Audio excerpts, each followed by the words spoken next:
Hello everyone, it's Dawn and welcome back to my channel. Welcome to our new subscribers and welcome to our long-term subscribers. Lovely to have you with us. Well, today we're going to continue with our napkin themed cards, and this time, as you can probably work out, we're going to be making a Christmas card. Now, I got this lovely napkin set from a company that sadly, in my corner of the UK anyway, doesn't exist anymore. So I can't give you a link as to where you can get them from. But there are some lovely Christmas napkins out there, and I'm sure you can find some that you can make something similar. So I'm going to use this style of napkin, this particular design, and we're going to make a 6x6 top folding card. I don't make many top folding cards, but because of the design of this particular, or the arrangement if you like, I think it's going to suit a top folding better. But of course you can make yours any way you like. So what I've done is I've cut down my cardstock and I've cut down my napkin. All I did is I cut off one of the squares, one of the 4 sections. It comes in quarters, and I cut off the quarter and I stuck it on with double-sided tape. Now, I'd strongly recommend using double-sided tape over glue. You can use a glue stick, that will work. I've tried that in the previous project that we did off camera just to make sure, and that will work. So either use your glue stick or, even better, your double-sided tape. I use double-sided tape for this, and yes, there are a few creases in it, but for this particular pattern it doesn't really matter. And what I've done is I've taken elements of each section of one napkin, and this time we are going to make a decoupage. I know it's difficult to or it seems difficult to decoupage napkins, but I'll show you how I've made it easier. So what I did, I chose this section, the 3 snowmen, and what I've done is I've backed it. I cut it out, or I stuck it down first onto a sheet of white card, ordinary white card making cardstock. And then I cut it out with a pair of scissors so that we've just got these 3 lovely snowmen in the centre. And because it's decoupage, on the back I've got some foam tape. And what I'm going to do, I'm standing up to do this because the sun, I know we're sort of middle of October, the sun is shining so brightly through the window. If I sit down, I can't actually see my screen. So I'm going to try and do this standing up. Could be fun. So I'm going to line that up. I think we're all right there. So now I can see the screen, but I can't see what I'm doing. Oh, that's fun. Oh, well, we'll carry on anyway. I think we'll be all right. And so we have our first phase of our decoupage. And what I've done, which I found quite interesting, this little snowman here, I've actually cut him out the wrong way. Well, I haven't really cut him out the wrong way. It's just that the 2 that I cut out happen to be the same way. But I want him on this one here. And again, I've done the same thing.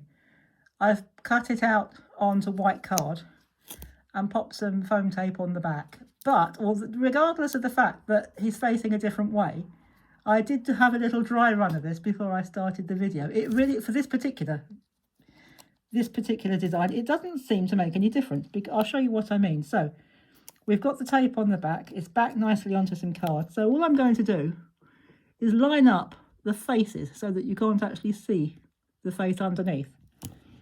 And I'm going to stick him down there, and you would never know. Now I've stuck him down, you saw the one beforehand, but so you'll never know, or no one would ever know, that that original one, his nose or his face was facing the other way. So you can still do that, even if it's not exact, you can still make up a really lovely decoupage.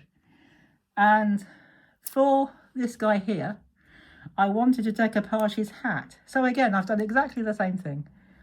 I've stuck it onto some white card, put some foam tape on it, and if I can see what I'm doing, I'm going to line the hat up and just pop that on there like that. You can't really see a great deal of difference, but it does give a bit of depth. And the only other thing I've done, for me, I like things, especially, I know nature isn't always balanced, and that's absolutely fine. But when we're making greeting cards, I like the images to be a bit more balanced. And for me, all the trees were over this side and there was nothing over this side. So what I've done, I did have a little bit corner piece to put on there, but it seems to have disappeared, so we won't worry about that. But what I did do, again, I cut it out and just put some, I thought I'll just look to see if it was on my desk behind me, but it isn't. So anyway, we're going to, what I did, I used this tree. Again, I did exactly the same thing. Put it on some white card with some double-sided tape, and this time I've put double-sided tape on the back. I don't want foam tape because I don't want it to stand forward because it's in the background.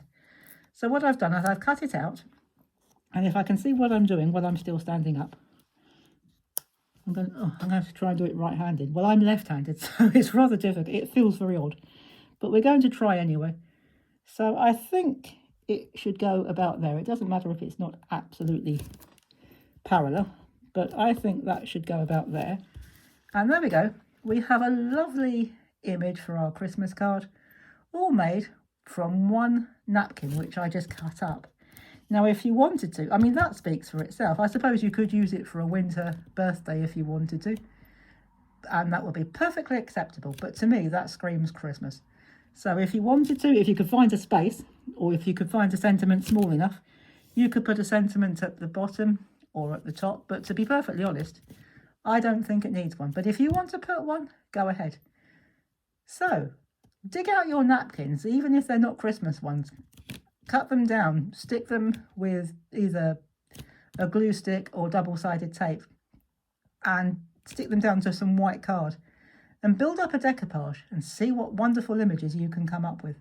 This is mine, but I'd love to see yours. So if you do decide to have a go at this yourself and you've got your own cards or napkins that you can decoupage in this style, do pop over and show us a photograph in our Crafty Capers with Dawn Facebook group. We'd love to see them. And you'll get positive feedback from our wonderful team there. So do come and show us what you've done. I hope you've enjoyed this one. Have a fantastic weekend. Happy crafting, and I'll see you next Tuesday. In the meantime, have fun. Bye-bye for now.